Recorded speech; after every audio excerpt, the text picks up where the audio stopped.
Bonjour, aujourd'hui nous déposons nos valises dans la ville cosmopolite et dynamique de Septentrion. Comme vous pouvez le percevoir, c'est la cité des Koubourous qui nous accueille cette fois-ci dans le cadre de l'initiative Portrait.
Parlez-nous de votre parcours. Merci. Moi, c'est Nicole Gouroubira et je suis assistante sociale de formation. J'ai obtenu ma licence professionnelle d'assistante sociale à l'École supérieure des assistants sociaux de la faculté des sciences de santé de l'Université d'Abomey-Calavi. Ça, c'est en 2012. En 2017, j'ai eu mon master 2 en gestion des systèmes éducatifs à l'Université Senghor d'Alexandrie en Égypte, avant d'explorer le monde du doctorat à l'Université de Parakou ici. J'ai soutenu ma thèse de doctorat en anthropologie et sociologie de genre et de la famille. Comme on peut le voir, c'est une femme très scientifique et à la base, mais également vous vous intéressez également aux questions liées à la STSR. Parlez-nous également de ce parcours brièvement. Bien sûr.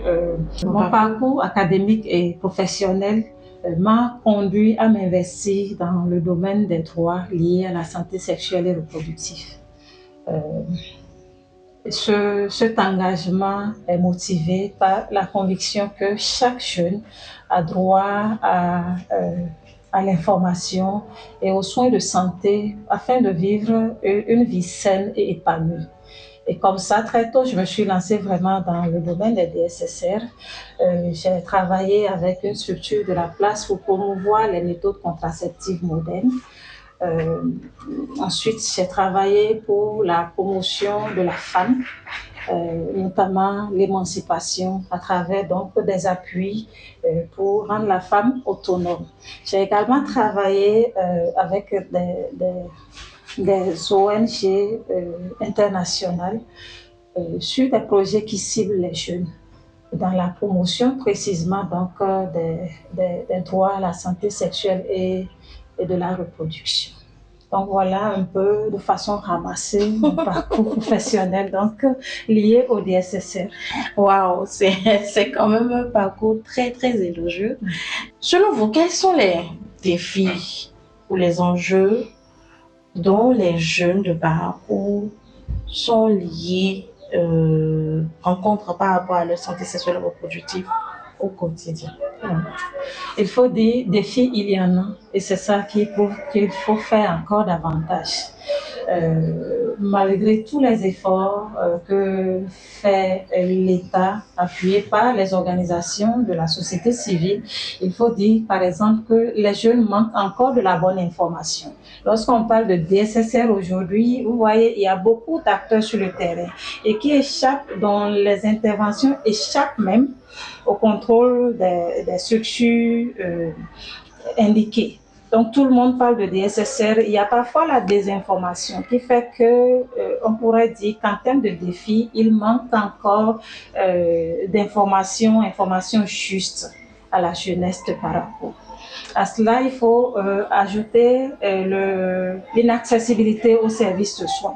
Malgré l'existence voilà, de ces services physiques, il y a que, par exemple, le coût de certains services fait que les jeunes n'ont pas toujours accès. Il y a parfois la réticence liée, par exemple, à l'accueil des prestataires qui fait que les jeunes s'abstiennent et du coup n'ont pas accès aux services de soins, sans compter les tabous, les barrières culturelles. Beaucoup de choses ont été faites, beaucoup, parce que vous voyez par exemple, parlant de la sexualité comme tabou, rien qu'à échanger avec la jeunesse, rien qu'à échanger même avec les tout petits, on sent que la sexualité par exemple cesse progressivement d'être un sujet tabou.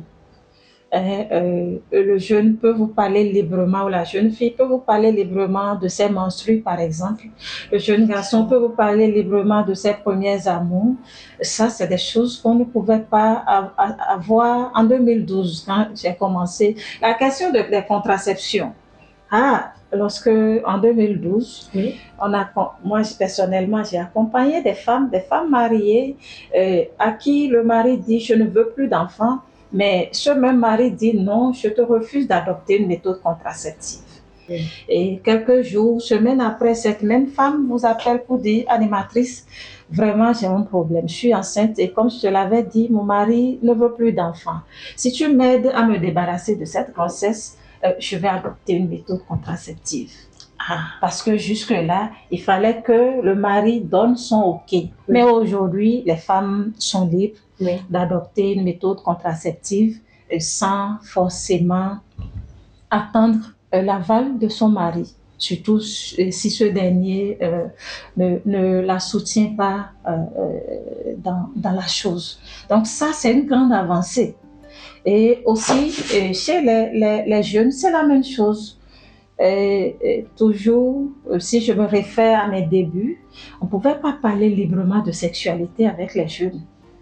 Parce que dès qu'on dit le mot sexualité, c'est qu'on le rapporte déjà au sexe, aux relations sexuelles. On ne voit pas les autres contours. Aujourd'hui, les sensibilisations, la communication autour a clarifié le concept et on peut en parler librement sans avoir les parents au bout.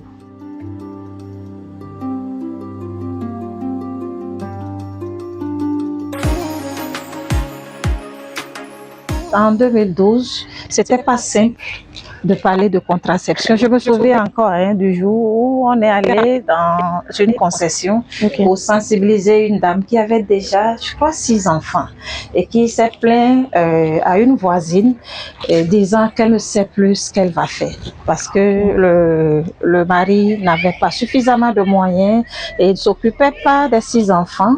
Et on est allé pour la sensibilisation. Et malheureusement pour nous, ce jour-là, l'époux est venu nous trouver à la maison.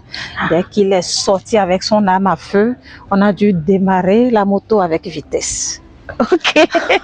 Voilà, ça c'est des expériences quand on s'en souvient, ça fait marrer, mais c'est sérieux. Parce que vous voyez un mari qui n'a pas de moyens, qui n'a même pas la volonté de s'occuper de sa petite famille, mais qui refuse à sa femme d'adopter une méthode contraceptive, ne serait-ce que pour planifier les grossesses. Voilà. Et ces choses aujourd'hui, je peux le dire parce que cette femme, on a fini par la repêcher, on a fini par l'aider à adopter une méthode. Voilà, je me souviens, c'était le DIU et on a réussi à le faire. Voilà. Bravo, bravo. Merci. Alors, par rapport à un projet qu'on a piloté avec l'université de Parakou, où nous avons été d'abord formés en DSSR et en retour, nous avons dupliqué cette formation auprès de collègues enseignants, mais aussi auprès des pères éducateurs qui ont été formés dans des établissements de Parakou. Et dans le cadre de la mise en œuvre de ce projet, je vous assure qu'il y a eu pas mal de témoignages. On a récupéré des filles qui étaient à un pas, par exemple, de tomber enceinte d'abord, avant de poursuivre le cursus. Et nous avons réussi à les sensibiliser et elles ont renoncé à ce projet-là. Parce que quoi qu'on dise aujourd'hui, une grossesse, c'est que ça impacte forcément de façon négative le cursus de la jeune fille qui porte cette grossesse. Effectivement. Et plus la grossesse avance, les frais d'avortement augmentent, vous voyez. Donc voilà, ça c'est la difficulté de la jeune fille. Et je pense qu'aujourd'hui, avec tout ce que nous faisons, la fille ne sera plus confrontée à ce genre de situation. Mon profil d'assistance sociale, j'ai cette facilité d'être ouverte à nos cibles. Nos cibles, c'est d'abord les personnes vulnérables, c'est aussi la jeunesse. Et donc, à travers cette facilité-là, je laisse la possibilité aux jeunes et aux femmes de venir vers moi pour demander d'aide ou d'informations, en tout cas d'aide de toute nature. Donc, du coup, lorsque je prends le cadre de l'école où j'interviens, aux heures creuses, par exemple, je reçois les apprenants qui viennent me poser toutes sortes de problèmes.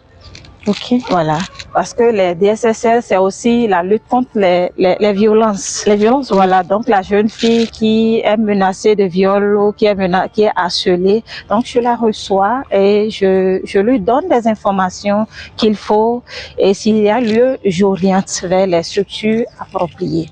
Okay. Et parlant de violence, j'aimerais même bien sûr en venir là. Oui. Si vous avez déjà eu des cas dans votre institut. Vous savez, les violences basées sur le genre, ça s'observe aujourd'hui dans toute institution. J'appelle institution tout cadre qui réunit des individus. Donc, lorsqu'on prend le cadre familial, je reçois, j'accompagne des femmes, en fait, que je découvre peut-être dans le cadre d'une autre activité, ou qui viennent me voir parce qu'elles ont été orientées par une tierce personne.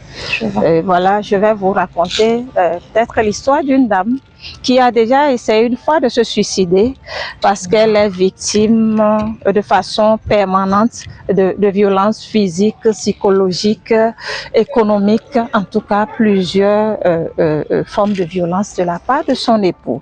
Et cette femme, on a réussi à la repêcher, on a réussi à l'émerger, on a réveillé l'estime de soi en elle. Voilà.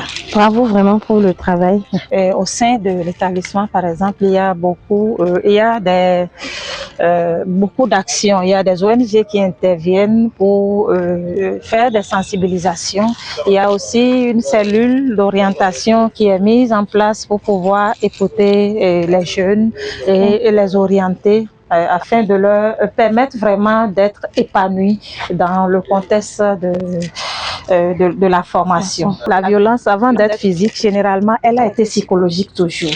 Et tel que vous l'avez dit tantôt, beaucoup ne pensent pas que les violences physiques constituent une violence. Je me souviens encore de cette sage-femme-là, à qui, dans le cadre donc des collectes de données, je lui ai demandé est-ce qu'elle a bénéficié une fois d'une formation.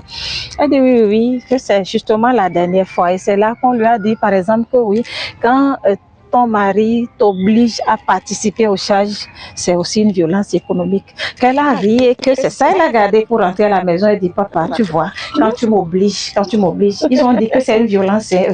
Ça fait rire, mais j'ai tiqué, je dis, ah, il y a des femmes qui ne savent pas qu'une violence psychologique existe.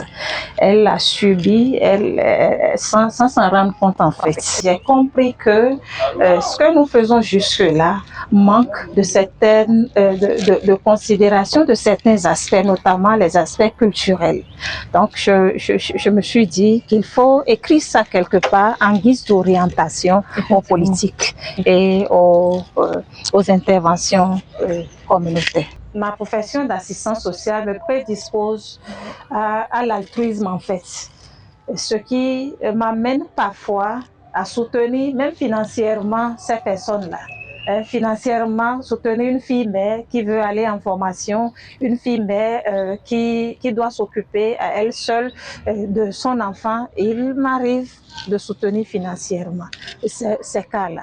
Et ça me donne l'idée de créer carrément un cadre formel.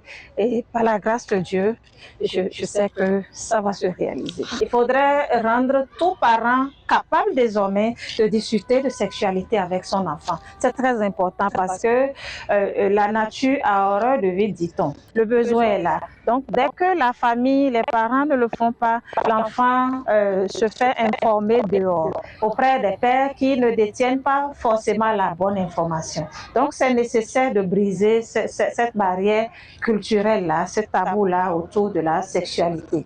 Et je pense qu'avec ça, on va sauver la jeunesse.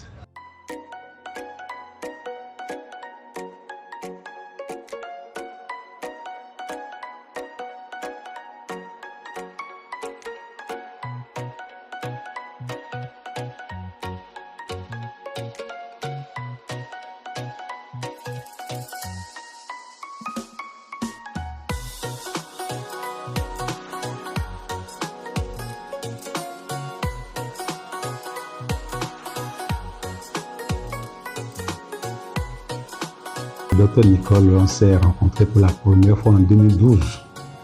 Elle venait de démarrer ses expériences à l'UFMS comme enseignante. Et après ça, elle intervenait sur des projets relatifs à la lutte contre les violences faites aux femmes et aux jeunes, surtout aux jeunes filles, dans la commune de Ndalé. C'était un projet qui était piloté par PSIA BMS. Elle travaillait sous la coupole d'une autre ONG.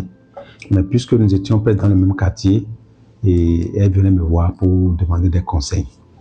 Donc, cette expérience a duré un temps. Et après, le docteur Nicole a été admise au sein de l'équipe de Sciençon sur un projet. C'est le projet SWEDS, principalement sur le volet autonomisation des filles et des adolescentes. Et elle a été superviseure pour toutes les communes de la Livorie. C'est là qu'elle a encore affirmé ce qu'elle savait faire et ce qu'elle sait faire. Je la voyais en train de faire master ici. Master l'avait dit, bon, est-ce que tu ne pourrais pas t'inscrire en thèse pour te permettre de sortir du lot? Et elle a accepté. Et ce qui était bien, c'est qu'elle a fait sa thèse en 3 ans. Et en décembre passé, elle a brillamment soutenu sa thèse. Et juste là, elle continue toujours de chercher. Donc, chaque fois qu'il y a quelque chose dans le domaine de la SSRAG, la santé sexuelle et reproductive des jeunes, elle était à nos côtés. Donc, il y a des réflexions à faire en termes de lutte contre les violences basées sur le genre, elle y était. Dans la promotion, dans la lutte contre qu'on appelle les mariages d'enfants, mariages précoces, forcés, elle était là. Donc, c'est quelqu'un qui est vraiment engagé aux côtés de la lutte contre les discriminations de tout genre, surtout en faveur de la discrimination des filles, des femmes, etc. Je l'ai connue en 2019, quand j'étais délégué de l'antenne nord de Sipcré Bénin. Donc, elle a travaillé avec moi en tant qu'assistante technique pour le projet d'éducation des jeunes filles en situation difficile. Nous avons travaillé pendant 2 ans avec Dr Nicole. Je l'ai vue comme une professionnelle de protection. Bon, c'est une personne respectueuse, humble. Et c'est d'ailleurs ce qui a fait que jusqu'à ce jour, nous sommes toujours ensemble, quoi. Et elle respecte, elle aime faire son travail et elle est laborieuse en plus. Elle a ce qu'on appelle l'humilité. Docteur Nicole, malgré ses occupations familiales, elle s'est toujours montrée disponible. En effet, quand elle va au terrain, c'est dans des villages un peu reculés. Elle revient donc, juste un laps de temps, quand moi je demande un rapport, Nicole est prête pour me satisfaire. Elle est discrète, elle est travailleuse et elle est prête à se sacrifier. Aimer le travail, genre, en fait, c'est sa personne. sa personne. C'est-à-dire cette personne qui peut travailler toute la nuit et se réveiller et ne pas être fatigué. À un moment, tu te demandes, mais à quel moment toi-même tu te reposes? Non, je pense que c'est une personne équilibrée. Une personne équilibrée, comme j'ai l'habitude de le dire, c'est une personne qui fait la part des choses entre la vie professionnelle et la vie familiale. C'est ça qui la caractérise. Parce que le temps qu'elle a fait avec nous, pour des activités, parfois, moi je sors tardivement du bureau. Mais quand je sors du bureau ici, je rencontre parfois 22h, 23h. Elle est toujours dans le bureau en train de travailler. Et lorsque tu lui confies une tâche, elle est prête à la faire sans rechigner. Ça fait partie de ce que nous recherchons. Des gens capables de travailler sous pression.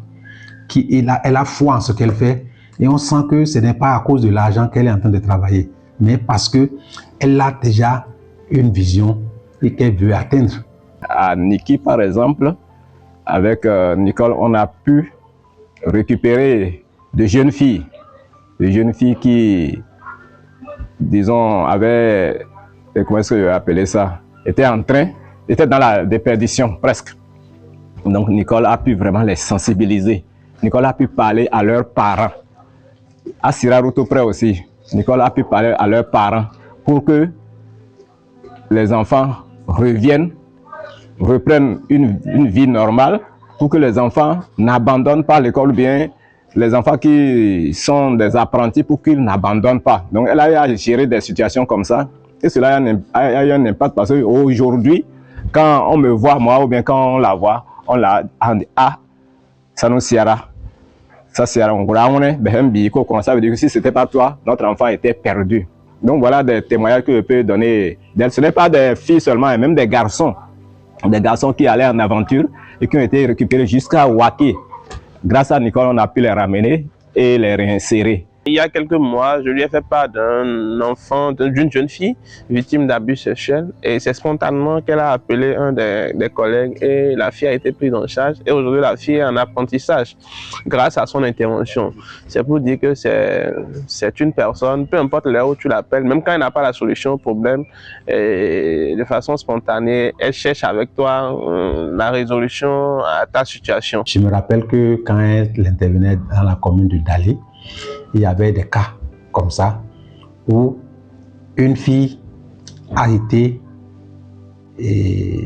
sortie de l'école par force par ses parents et les parents ont voulu l'amener de force dans un mariage et elle était intervenue et elle a récupéré la fille qui est venue à Parakou ici, on l'a placée au niveau du centre de promotion sociale et grâce à cela je crois que la fille a été récupérée et réinsérée dans l'éducation.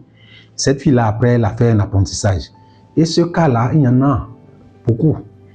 Quand vous allez aujourd'hui au niveau de la commune de Malanville, avec le projet Suède, il y avait des jeunes filles qui étaient pratiquement, il y a d'autres qui ont été déjà mariées à 12 ans, 13 ans, qui ont déjà un enfant, mais qui ont été récupérées et réinsérées dans l'apprentissage.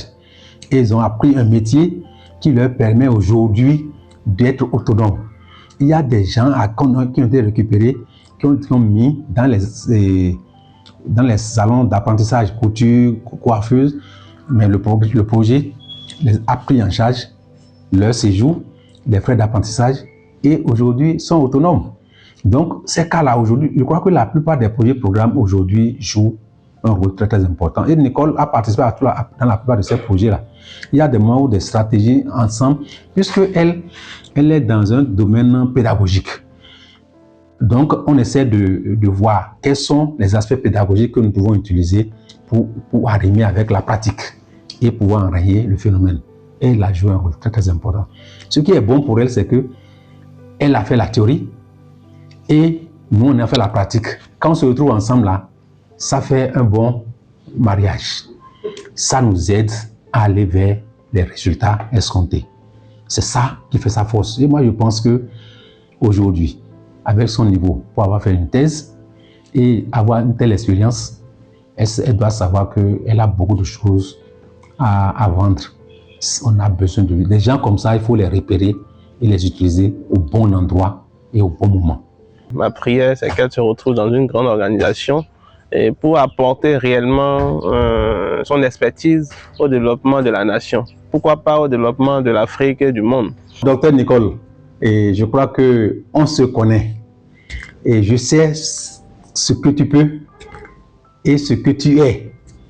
Je crois qu'il faut que tu commences par réfléchir sur une autre façon d'orienter ta carrière parce qu'on a besoin de toi aussi ailleurs, en dehors de l'école.